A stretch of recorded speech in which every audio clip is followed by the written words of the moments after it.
র্যাবের বিলুপ্তি চেয়েছে বাংলাদেশ জাতীয়তাবাদী দল বিএনপি।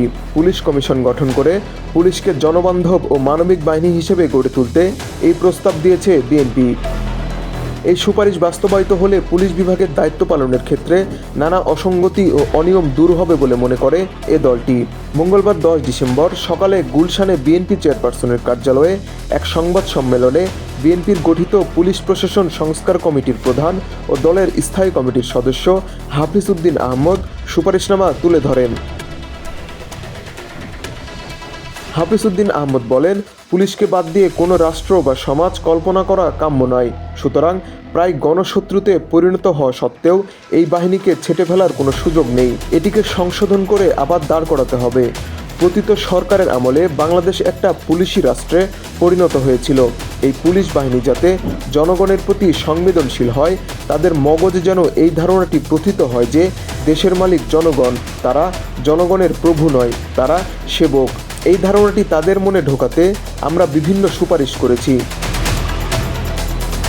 হাফিজ বলেন, এর একটি হচ্ছে পুলিশ বাহিনীকে নিবিড় পর্যবেক্ষণের জন্য পুলিশ কমিশন থাকবে। এই কমিশন ওয়াচডগ হিসাবে কাজ করবে। উপজেলা পর্যায়ে নাগরিক কমিটি থাকবে। সেখানে স্থানীয় জনগণ মিলে পুলিশের কর্মকাণ্ড দেখবে এবং প্রয়োজনীয় পরামর্শ দিবে। সর্বশেষে গ্রামাঞ্চলে প্রতিটি ইউনিয়নে কমিউনিটি পুলিশিংয়ের জন্য আমরা সুপারিশ করেছি। র্যাবের অতীত কর্মকাণ্ডের জন্য এই বাহিনীকে বিলুপ্ত করার সুপারিশ করেছে বিএনপি।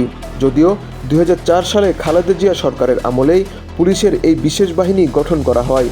বিএনপির আমলে গঠিত এই বাহিনীকে সংস্কার না করে কেন বিলুপ্ত করতে চায় প্রশ্ন করা হলে হাফিজ উদ্দিন আহমদ বলেন, এটা মেডিকেল বিদ্যাতেও আছে। যখন একেবারে গ্যাংরিং হয়ে নষ্ট হয়ে যায় তখন কেটে ফেলা ছাড়া আর কোনো উপায় থাকে না। হাফিজ আরও বলেন, র্যাব আন্তর্জাতিকভাবেই নিন্দিত হয়েছে, আর দেশে তো র্যাব মানে একটা দানব তৈরি করা হয়েছে। তারা যত ধরনের গুম, খুন, বিচার বহির্ভূত হত্যা অধিকাংশই এই র্যাব বাহিনীর মাধ্যমে হয়েছে। সেজন্য আমরা এটিকে বিলুপ্তি করার সুপারিশ করেছি।